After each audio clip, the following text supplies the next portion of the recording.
Bueno, pues el objetivo que tengo con esta presentación es que tomemos un poco conciencia del pasado histórico que acarreamos en España, que tomemos conciencia de cuál es la situación actual de la mujer en el entorno laboral y que gracias a la historia que os voy a contar en la presentación ganemos un poquito de conciencia, ¿no? De decir, bueno, pues a lo mejor tenemos que hacer algo todos los que estamos aquí, tenemos que hacer cosas al respecto. Por lo tanto, ¿por qué un Women Edition? ¿No? Lo que os decía, cuando sacamos esta idea, hubo personas, sobre todo mujeres, que no estaban muy de acuerdo con crear una edición en la que solamente estuvieran mujeres presentes, ¿no? ¿Por qué dar ese tipo de visibilidad o ese tipo de mensaje o ese tipo de evento? Bueno, consideraban que esto ya estaba como repetitivo, ya se había hecho uso de esto en exceso y que no lo veían necesario. Bueno, desde mi punto de vista sigue siendo necesario, ¿vale? Y de ahí la razón por la que esto lo llevamos a cabo. Tenemos que ser conscientes de que, bueno, pues hombres y mujeres son considerados iguales a nivel legal, sin embargo, la igualdad a nivel legal no es lo mismo que la igualdad a nivel social. Y es esa igualdad por la que todavía tenemos que seguir trabajando. Una ley puede cambiar de un día para otro, pero una cultura y una sociedad no cambia tan rápidamente. Necesitamos años e incluso cambios generacionales para ver el impacto de ese cambio. Con lo cual, esto nos lleva a que tenemos que ser persistentes, tener el foco y seguir trabajando. Para mí, estos eventos no caen en saco roto, no están de más y cualquier cosa que podamos hacer al respecto, desde mi punto de vista, es bienvenida. Ahora os voy a hacer una marcha atrás en el tiempo y os voy a contar cifras de España y datos que a lo mejor alguno de vosotros no los conoce y a lo mejor otros sí, pero simplemente los recordaremos. Cuando yo os cuente estos datos con estas fechas, me gustaría que no dijerais, va, pero eso fue hace tanto tiempo, eso es historia pasada. No, me gustaría que lo personalizarais en alguien de vuestra familia, en una mujer de vuestra familia, ¿no? Y que dijerais, ostras, es que eso lo vivió tal persona. En mi caso, cuando yo preparaba esta presentación, lo personalicé en mi abuela. Esta es mi abuela, que por cierto siempre me han dicho que me parezco muchísimo a ella. Vosotros juzgaréis. Esta es mi abuela, esta es la madre de mi madre. Y yo cuando montaba esta presentación, lo personalizaba en ella. Yo decía, ostras, es que esta fue la realidad que vivió mi abuela, ¿no? Y me hacía como empatizar muchísimo más con los datos que os voy a dar. Y como iremos haciendo un recorrido por el tiempo, luego veremos datos y cosas que vivió mi madre. Aquí la veis de blanco, preciosa ella. Entonces luego decía, ostras, es que esta fue la realidad de mi madre, ¿no? Esto es lo que ella vivió. Y luego seguiremos avanzando en el tiempo y tocará pues la realidad que viví yo creciendo, que estoy ahí monísima con un vestido de pollitos rosas. Entonces, estas son las realidades que hemos vivido, en este caso, las 3 generaciones de mi familia. Por lo tanto, para entender el presente que estamos viviendo, la situación de la mujer en el entorno laboral español, tenemos que conocer nuestro pasado y así vamos a poder sentir mucha más empatía por las situaciones que se dan en el día a día. Así que, si os parece, volvemos atrás en el tiempo y vemos qué cosas han pasado. En la Segunda República se dio un gran avance y las mujeres conseguimos el derecho al voto, al divorcio y al aborto. Sin embargo, con la Guerra Civil y la llegada del régimen franquista, se cortan las alas a la igualdad de género. En cuanto entramos en el régimen, ¿vale? Se crea la sección femenina de la Falange, a la que se le encarga la educación de las mujeres españolas. Y esa educación se centra en el ámbito doméstico y se educa a las mujeres a estar sometidas bajo la autoridad de un hombre. La imagen que podéis ver a la derecha podría ser mi abuela, podría ser mi madre, en la escuela de aquella época en las que se les enseñaba a las mujeres a ser unas buenas amas de casa. Y en este momento es cuando la mujer pasa a estar relegada a un papel secundario en la sociedad. Si seguimos avanzando en el tiempo, llegamos al año 63 y esto os puede llamar muchísimo la atención, pero es en el año 63 cuando se elimina del Código Penal español el derecho de los maridos a matar a sus mujeres adúlteras. Y el adulterio tardaría más en despenalizarse, no se despenalizaría hasta el año 78. Había penas de cárcel de hasta 6 años para las mujeres y hombres adúlteros. Entonces, ostras, el derecho a matar a sus mujeres adúlteras desaparece en el año 63. Ya estamos hablando que mi madre era una jovenzuela, ¿no? Por hacer esa empatía, ¿no? Con la reforma del 70 se elimina que los padres puedan dar a sus hijos en adopción sin el consentimiento de la madre. Y en el 72 se elimina que la mujer deba tener permiso paternal para abandonar la casa de los padres sin haberse casado, siendo menor de 25 años, ¿vale? O sea, estas cosas asimilaban mucho, equiparaban mucho a la mujer soltera a un menor. Bueno, pues seguimos avanzando en el tiempo y no es hasta la reforma del 75, y el 75 es un año antes de que yo naciera, ¿vale? Yo nací en el 76. Entonces, un año antes de que yo naciera, hasta ese año, las mujeres necesitaban un permiso del marido para abrir una cuenta bancaria, para viajar, para trabajar, para firmar un contrato, incluso para disponer de su propio dinero. No podían regentar su negocio después de casarse, aun siendo ese negocio suyo previo en el matrimonio, ¿vale? En el Código Civil se establecía que el marido debe proteger a la mujer y ésta obedecer al marido. La mujer no podía sacarse el pasaporte ni el carnet de conducir sin este permiso marital. Y esto es curioso porque esto te hace entender cosas de la historia. Mi madre no conduce, ninguna de mis tías conducen, ninguna madre de mis amigas conduce, ¿vale? Y yo a mi madre de pequeña le preguntaba, ¿y por qué no conduces? Y ella simplemente es que no lo veía para ella. Bueno, no, pues no me apetece, no me llama la atención conducir, ¿no? Pero claro, cuando tú miras atrás en el tiempo, venían de una época en la que se necesitaba el permiso del marido para sacarse el carnet de conducir. Era el marido el que decidía si tú tenías ese nivel de independencia, porque conducir nos da independencia, ¿no? Entonces empiezan a comprender muchas cosas. Y bueno, por último, lo que os pongo ahí es que si una mujer se casaba con un extranjero, perdía la nacionalidad española, porque al final es como que pertenecía al marido. Y esto es lo que estamos viviendo en esta época de los 70, ¿no? Como ejemplo de lo que se vivía, bueno, ya sabéis que una cultura se crea, ¿no?, por todos los inputs que recibimos, y uno de esos inputs muy importantes es la publicidad. Con lo cual os voy a poner un ejemplo que me lo van a poner desde realización de un anuncio comercial de los años 70 que se veía pues, en la primera de televisión española de aquella época. Compañeros de realización, cuando queráis.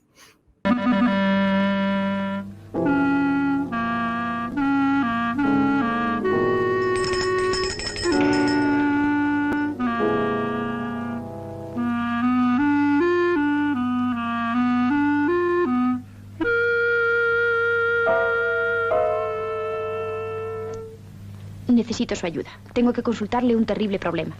Se trata de mi marido. Cada vez tiene peor carácter y nuestra casa está empezando a ser un verdadero infierno. Está siempre irritado y se pasa días enteros sin dirigirme la palabra. Tiene accesos de terrible cólera.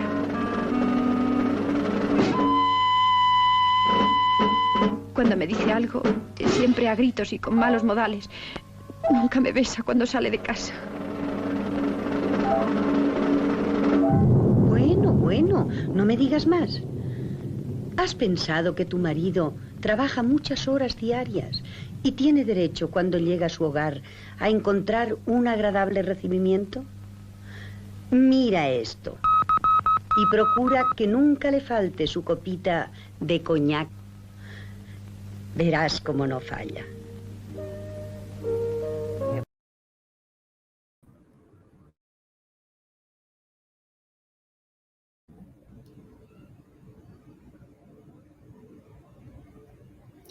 Bueno, pues supongo que os habéis quedado sorprendidos al ver este anuncio que se pudiera estar emitiendo en España en los años 70, ¿no?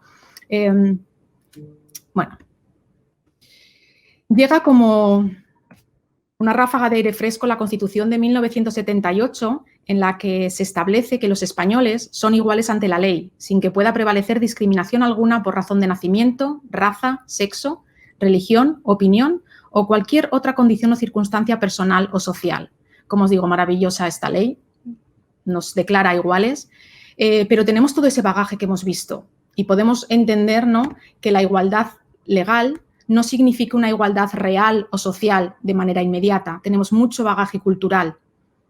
A la vez se estaba emitiendo ese tipo de anuncios por televisión, ¿no? Entonces, bueno, ya somos iguales ante la ley y seguimos nuestro recorrido histórico, ¿no? Entramos en los años 80, yo era ya una chiquilla que iba al colegio, que coleccionaba cromos como cualquier otro y empiezo a hacer mis colecciones. Una de mis favoritas es esta, Amor es, Love is. Eran esta parejita, este matrimonio, ¿no?, que iban siempre desnudos en todos los cromos y son bastante asexuales los dos y enseñaban cuáles eran, qué era el amor, ¿no? Y mirad las cosas que nos enseñaban acerca del amor en los años 80. Amor es estarse callada cuando él está viendo su partido de fútbol. Amor es dejarlo pensar que él es el jefe. No preguntarle nunca de dónde viene. Sonreír cuando él deja sus medias tiradas por el suelo. Excusarte cuando él sea el equivocado. Dejarlo contar la historia a su manera.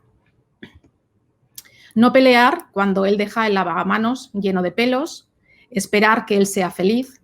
Y para ellos, 2 ejemplos, pues para él decirle, él, aunque no sea verdad, dile que está guapa.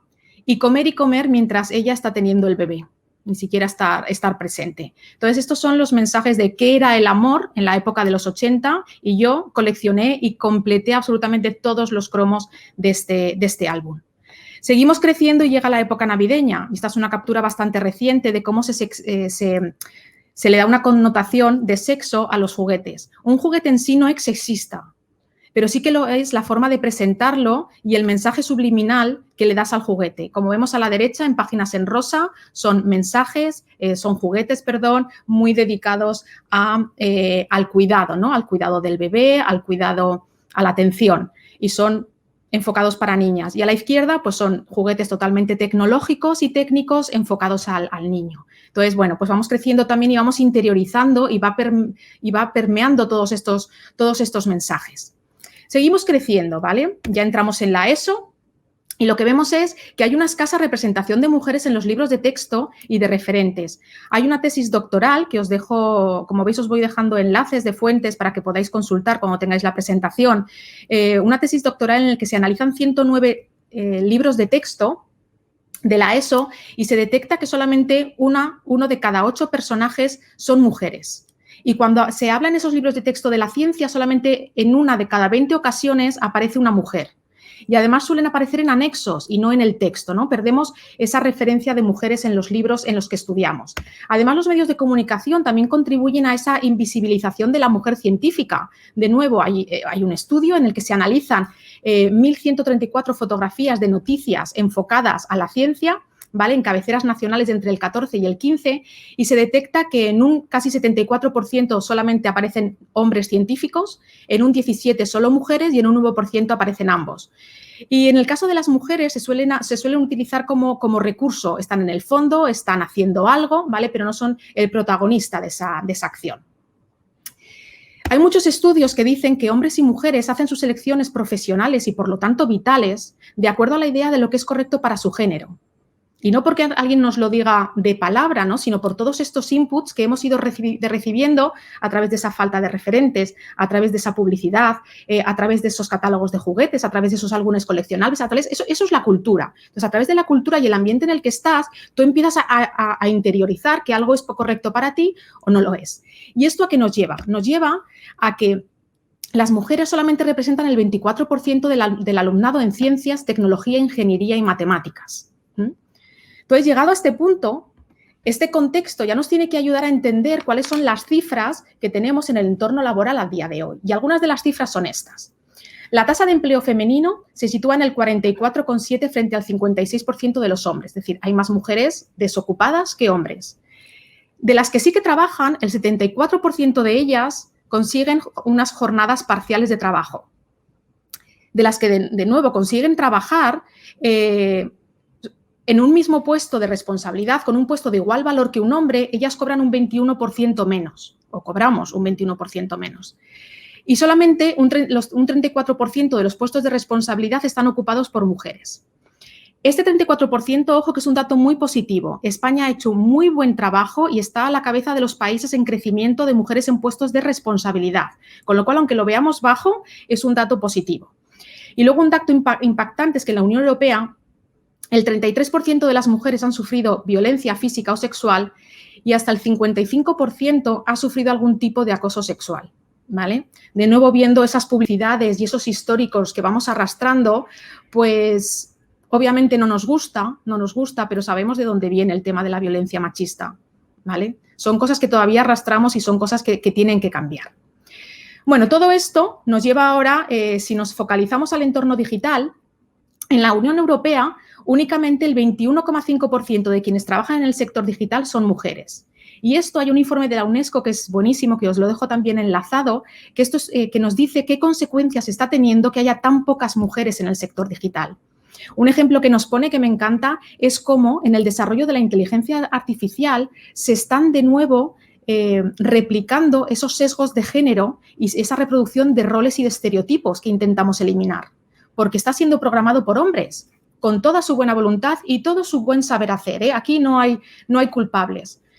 Simplemente ayudaría el punto de vista de una mujer en este aspecto. Y un caso, un ejemplo es pues, Siri, Alexa, Cortana, la asistente de Google, todas ellas son mujeres jóvenes a las que se les da órdenes, ¿vale? Puede parecer una tontería, pero es así. Son mujeres jóvenes a las que se les da órdenes y que además dan respuestas de una manera bastante sumisa. ¿Quién no ha jugado, si tenéis Siri o Alexa, quién no ha jugado a lanzar un insulto? Yo lo he hecho, lo reconozco, ¿vale? Para ver simplemente cómo reacciona la inteligencia artificial a un insulto. Pues seguramente mucha gente pues habrá dicho puta, zorra, para ver qué contestaban estos asistentes virtuales. Y las respuestas originales de estos sistemas eran: me sonrojaría si pudiera. A un insulto respondía con esta frase: me sonrojaría si pudiera. Después de muchas quejas, Apple, por ejemplo, cambió esta respuesta a perdón, que es lo que responde cuando no entiende lo que le estás diciendo. Bueno, pues os invito a que leáis ese estudio que se titula de esa misma forma, me sonrojaría si pudiera, porque es un ejemplo, simplemente es un ejemplo, ¿no? del bien que haría tener a más mujeres dedicadas a la ciencia, en este caso a la inteligencia artificial. Simplemente ponemos un punto de vista adicional que hace que estos estereotipos pues, no se vayan replicando. Dicho todo esto, ¿seguimos insistiendo y trabajando o pensamos que esto de la brecha de género ya es agua pasada, ya se ha hablado en exceso de esto? Bueno, pues desde mi punto de vista y desde otros muchos tenemos que seguir trabajando. Es más, existe la Estrategia Europea para la Igualdad de Género que se ha aprobado este mismo año. Es un plan del 20 al 25 donde se van a poner varias acciones clave para romper o acabar con esta brecha de género. Algo que nos afecta de manera muy cercana es que las empresas con más de 50 o más trabajadores, y antes era de más de 50, pero ya lo han bajado a 50, tenemos que presentar en marzo del año que viene un plan de igualdad. Un plan de igualdad consiste en enseñar de manera transparente los datos de tu empresa y demostrar que no existe ninguna diferencia entre hombres y mujeres en tu compañía, y si se detecta que hay alguna diferencia o alguna desigualdad, entonces que definas qué plan de acción vas a poner en marcha para llevarlo a cabo. Vamos a ver, como ya estamos trabajando en este plan de igualdad en FLA 101, pues vamos a ver algunos de esos datos que compartimos con vosotros. Hablábamos que la tasa de empleo femenino está por debajo de la de los hombres, ¿no? Hablábamos de un 44,56. Bueno, pues en FLA 101, estos son datos sacados a 1 de octubre, en FLA 101 somos el mismo número de hombres que de mujeres, a 1 de octubre. Creo que la semana que viene van a entrar una o dos personas, pues en función de lo que contratemos, pues ya nos puede cambiar a 49,51 en un sentido o en otro. Esto va cambiando, pero el 1 de octubre éramos 50-50. Si esta foto la vemos por departamento, pues vemos que los departamentos con más número de mujeres que de hombres son los de UX y diseño y el departamento de analítica. En el departamento de gestión de proyectos tenemos exactamente el mismo número de hombres que de mujeres. Tenemos 3 project managers mujeres y 3 project managers hombres.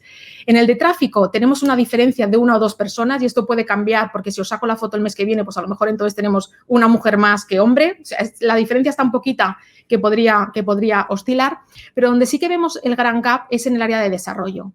A día de hoy tenemos a Silvia, nuestra gran Silvia, que es la única mujer que tenemos en el departamento junto con Hanna, que está con un contrato de formación, pero Hanna es pues la persona con contrato indefinido.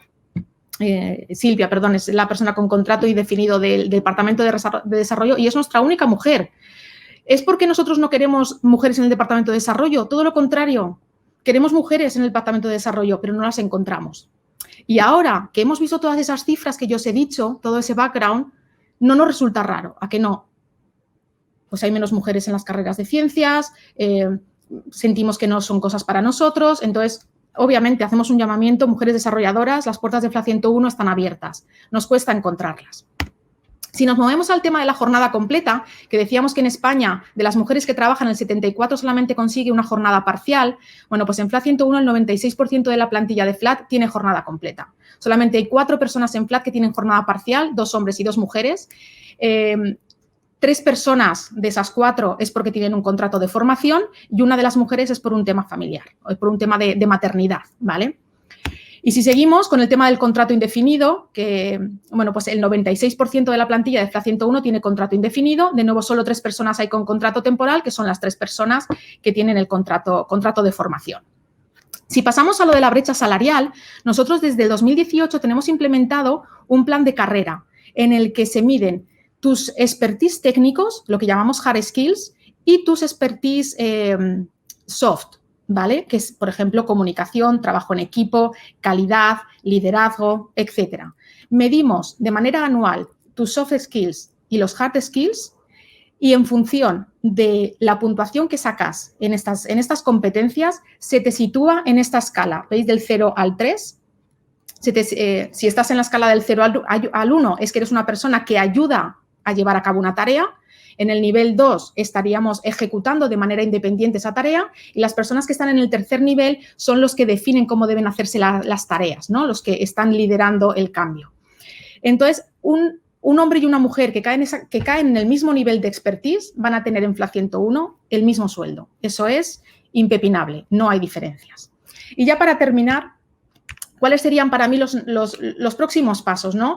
Los próximos pasos es que cada uno hagamos lo que esté en nuestra mano, ¿no? Para intentar frenar esta desigualdad que vemos en el entorno laboral.